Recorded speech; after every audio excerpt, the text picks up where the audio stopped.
तर स्वागत आहे. आज आपण मायक्रोसॉफ्टच्या एका लर्निंग पाथवर जरा सखोल चर्चा करणार आहोत. हो, नक्कीच. विषय आहे AZ104 monitor and backup Azure resources. हो, पण थांबा. याला आपण फक्त एक क्लिष्ट कोर्स म्हणून नाही बघणार. बरोबर. आपण हे समजून घेणार आहोत की ॲज्युअरच्या जगात डेटा संरक्षणाची रणनीती म्हणजे स्ट्रॅटेजी कशी आखली जाते. आपल्याकडे या लर्निंग पाथची सगळी माहिती आहे. हो, आणि आपलं ध्येय हे नाहीये की बॅकअप म्हणजे काय हे शिकावं. ते आपल्या श्रोत्यांना माहिती आहे. अगदी बरोबर. बॅकअप ही काही नवीन गोष्ट नाहीये. बरोबर.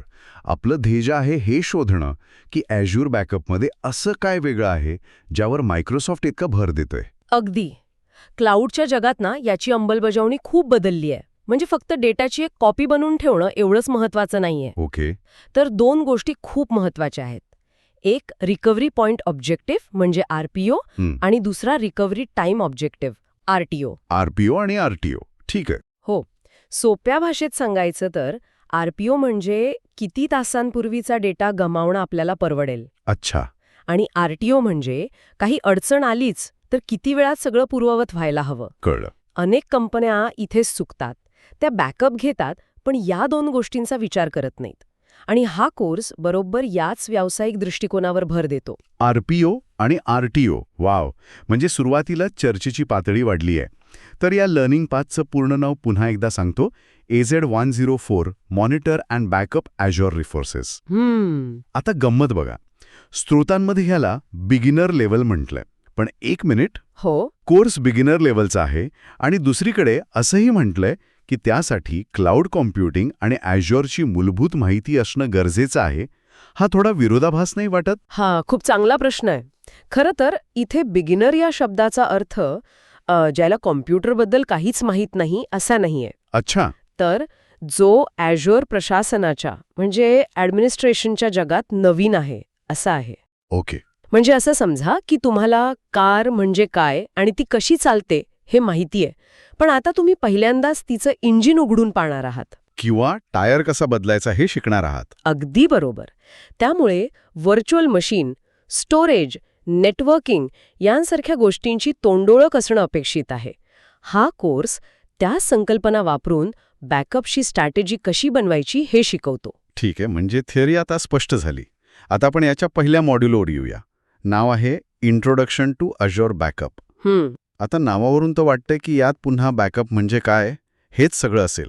पण तुम्ही RPTO बद्दल सांगितल्यावर मला वाटतंय की यात त्याहून अधिक काहीतरी असणार. नक्कीच आहे. हा मॉड्यूल बॅकअपच्या पलीकडे जातो. तो ॲज्युअर बॅकअप सर्व्हिस या सेवेची ओळख करून देतो. ओके. आणि यातली सगळ्यात महत्वाची गोष्ट आहे recovery services vault. Recovery services vault. हो. ही एक प्रकारची डिजिटल तिजोरी आहे किंवा आपण त्याला एक मॅनेजमेंट हब म्हणू शकतो. अच्छा. म्हणजे तुम्ही तुमच्या वेगवेगळ्या सेवांचे समजा व्हर्च्युअल मशीन्स, SQL डेटाबेस किंवा अगदी तुमच्या ऑफिसमधले सर्व्हर या सगळ्यांचे बॅकअप एकाच ठिकाणाहून मॅनेज करू शकता. वा. म्हणजे हे फक्त फाईल्स कॉपी करण्यासारखं नाहीये. अजिबात नाही. हे म्हणजे बॅकअपसाठी धोरणं म्हणजे पॉलिसीज तयार करून त्या लागू करण्यासारखं आहे. उदाहरणार्थ तुम्ही ठरवू शकता की तुमच्या महत्त्वाच्या VMsचा बॅकअप रोज रात्री घेतला पाहिजे आणि तो 30 दिवस जपून ठेवला पाहिजे. रिकव्हरी सर्व्हिसेस वॉल्ट म्हणजे हे एक प्रकारचं कंट्रोल टॉवर झालं जिथून सगळ्या बॅकअप विमानांवर लक्ष ठेवलं जातं. हा बरोबर. ही कल्पना खूपच चांगली आहे. गोंधळ टळतो यामुळे. पण आपण सुरुवातीला राखीव टायरची जी कल्पना वापरली होती. हो. ॲज्युअर बॅकअपमध्ये तर आपण वेळेनुसार वेगवेगळ्या प्रती ठेवू शकतो. म्हणजे हा टायरपेक्षा खूपच जास्त प्रगत आहे नाही का? अगदी बरोबर. टायरची कल्पना मूलभूत स्तरावर ठीक आहे, पण ॲज्युअर बॅकअप त्यापेक्षा खूप पुढे आहे. हे म्हणजे एका टायरच्या दुकानासारखं आहे. अच्छा. हो, जिथे तुमच्याकडे फक्त कालचाच नाही तर गेल्या आठवड्यातला किंवा अगदी गेल्या महिन्यातला टायरही उपलब्ध आहे. वा. यालाच ग्रॅन्युलर रिकव्हरी म्हणतात. समजा एखाद्या व्हायरसमुळे तुमच्या सगळ्या फाईल्स खराब झाल्या. देव न करो. हो, तर तुम्ही व्हायरसचा हल्ला होण्याच्या अगदी काही मिनिटांपूर्वीच्या स्थितीत परत जाऊ शकता. हा मॉड्यूल शिकणाऱ्याला हे ठरवायला मदत करतो की त्यांच्या कामासाठी अशा केंद्रीय आणि पॉलिसी बेस्ड बॅकअप प्रणालीची गरज आहे की नाही. ठीक आहे. म्हणजे पहिल्या मॉड्यूलमध्ये आपल्याला कंट्रोल टॉवर किंवा वॉल्टची ओळख होते आणि पॉलिसीज कशा ठरवायच्या हे कळतं. बरोबर. पण खरं काम म्हणजे खरी ॲक्शन तर तेव्हा सुरू होते जेव्हा आपण प्रत्यक्ष एखाद्या मशीनचा बॅकअप घेतो. आणि दुसऱ्या मॉड्यूलमध्ये याच प्रॅक्टिकल भागावर भर दिलाय, बरोबर? हो, अगदी.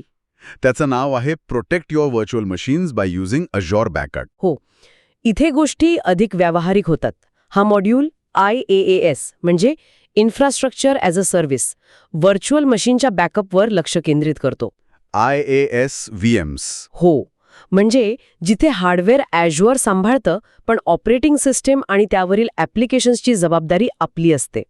पॅज सेवांसाठी बॅकअपची प्रक्रिया वेगळी असते, हा फरक महत्वाचा आहे. ओके. या मॉड्यूलमध्ये फक्त VMच्या डिस्कची कॉपी कशी घ्यायची हे नाही, तर ॲप्लिकेशन कन्सिस्टंट बॅकअप कसा घ्यायचा हे शिकवलं जातं. एक मिनिट, ॲप्लिकेशन कन्सिस्टंट हा एक महत्वाचा शब्द वाटतो. याचा नेमका अर्थ काय होतो? खूप महत्वाचा मुद्दा आहे. हा नेहमीच्या क्रॅश कन्सिस्टंट बॅकअपपेक्षा वेगळा कसा आहे? बरोबर. क्रॅश कन्सिस्टंट बॅकअप म्हणजे कसं, जसं आपण अचानक कम्प्युटरची पॉवर काढतो ना, हो. तेव्हा जे काही डिस्कवर असेल त्याची एक प्रत घेतली जाते. यात मेमरीमधला डेटा जातो. अच्छा, कळलं. पण ॲप्लिकेशन कन्सिस्टंट बॅकअपमध्ये ॲझ्युअर VMमधल्या ॲप्लिकेशन्सना, समजा SQL सर्व्हर, त्याला एक सिग्नल देतं. एक प्रकारची पूर्वसूचना. अगदी बरोबर. ती सूचना असते की ऐक, मी बॅकअप घेणार आहे. तुझं जे काही काम चालू आहे ते पटकन आवर आणि शांत हो. हा हा. यामुळे काय होतं की मेमरीमधला डेटा आधी डिस्कवर लिहिला जातो आणि मग बॅकअप घेतला जातो. त्यामुळे जेव्हा तुम्ही डेटा रिस्टोअर करता तेव्हा ॲप्लिकेशन अगदी व्यवस्थित सुरू होतं. वा, हे तर एखाद्या माणसाचा फोटो काढण्यासारखं झालं. म्हणजे क्रॅश कन्सिस्टंट म्हणजे अचानक कॅमेरा क्लिक करणं, ज्यात तो माणूस कदाचित डोळे मिचकावू शकतो. हां, बरोबर. आणि ॲप्लिकेशन कन्सिस्टंट म्हणजे त्याला रेडी स्माईल म्हणून मग फोटो काढणं, ज्यात तो एकदम तयार असतो. उत्तम उदाहरण. हा कोर्स या दोन्हीमधला फरक आणि योग्य पद्धत निवडण्याचं महत्त्व समजावून सांगतो. स्रोतांमध्ये एक्सरसाइज म्हणजे सराव युनिटचा उल्लेख आहे.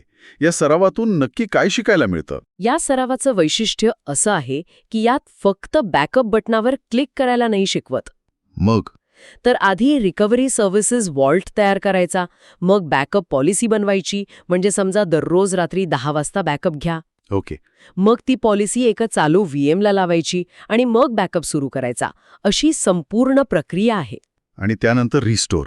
हो, आणि त्यानंतर सगळ्यात महत्वाचा भाग रिस्टोर. तुम्ही संपूर्ण VM रिस्टोर करू शकता किंवा काय? त्या VMमधून फक्त एक विशिष्ट फाईलसुद्धा परत मिळवू शकता. याला आयटम लेव्हल रिकव्हरी म्हणतात. हे प्रत्यक्ष करून बघितल्यावरच त्यातल्या खाचाखोचा कळतात. हे खूपच रंजक आहे, पण इथे एक प्रश्न माझ्या मनात येतोय. विचारा. आपण बॅकअपबद्दल बोलतोय, जे डेटा परत मिळवण्यासाठी आहे.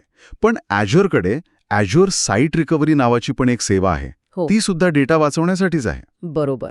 मग या दोन्हींमध्ये नेमका फरक काय आहे आणि हा कोर्स त्याबद्दल काही सांगतो का? हा प्रश्न खूप महत्वाचा आहे आणि बरेच जण इथे गोंधळतात. हा कोर्स थेट साईट रिकव्हरी शिकवत नाही, पण तो ॲझ्युअर बॅकअपचा उद्देश एकदम स्पष्ट करतो. अच्छा. ॲझ्युअर बॅकअप हे आहे ऑपरेशनल रिकव्हरीसाठी, म्हणजे डेटा करप्ट झाला, डिलीट झाला किंवा रॅन्समवेअरचा हल्ला झाला तर आपण वेळेत मागे जाऊ शकतो? बरोबर, काही तास किंवा काही दिवसांपूर्वीच्या स्थितीत परत जाऊ शकतो. याउलट ॲझ्युअर साईट रिकव्हरी ही डिझास्टर रिकव्हरीसाठी आहे. Disaster recovery? हो, म्हणजे समजा मुंबईतील संपूर्ण डेटा सेंटर नैसर्गिक आपत्तीमुळे बंद पडलं, तर तुमचा सगळा कारभार काही मिनिटात चेन्नईच्या डेटा सेंटरमधून सुरू करता येतो. वाव. तर एक आहे वेळेत मागे जाण्यासाठी म्हणजे बॅकअप, आणि दुसरं आहे जागा बदलण्यासाठी म्हणजे साईट रिकव्हरी. योग्य वेळी योग्य साधन वापरणं गरजेचं आहे. तर आज आपण AZ104च्या या 2 मॉड्यूल्समधून एक खरंच महत्वाचा प्रवास केला असं म्हणायला हरकत नाही. हो, नक्कीच. आपण हे पाहिलं की ॲझ्युअर बॅकअप म्हणजे फक्त फाईल्स कॉपी करणं नाहीये. यात RPO आणि RTO सारख्या व्यावसायिक गरजा आहेत. रिकव्हरी सर्व्हिसेस वॉल्टसारखं केंद्रीय व्यवस्थापन आहे. ॲप्लिकेशन कन्सिस्टंट सारखी प्रगत पद्धत आहे. आणि बॅकअप व डिझास्टर रिकव्हरी यातील महत्वाचा फरक. बरोबर. कोणतीही तांत्रिक गोष्ट वरवर सोपी वाढली तरी तिच्यात किती बारकावे असू शकतात हे या चर्चेतून अगदी स्पष्ट झालं. अगदी खरंय. आणि या चर्चेच्या शेवटी एक विचार माझ्या मनात येतोय. कोणता? आपण आज डेटासाठी RPO आणि RTO बद्दल बोललो. म्हणजे डेटा किती जुना चालेल आणि तो परत मिळवायला किती वेळ लागेल. हो. आपण कधी आपल्या ज्ञानासाठी म्हणजे नॉलेजसाठी RPO आणि RTOचा विचार करतो का? मनोरंजक विचार आहे. तंत्रज्ञान इतक्या वेगाने बदलतंय की आपलं आजचं ज्ञान काही काळातच जुनं होऊ शकतं. तर आपल्या ज्ञानाचा RPO काय असावा? म्हणजे किती वेळाने आपण काहीतरी नवीन शिकून आपलं ज्ञान बॅकअप करायला हवा? बरोबर.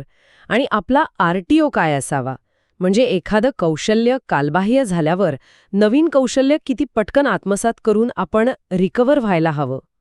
खरंच, यावर विचार करायला नक्कीच हरकत नाही.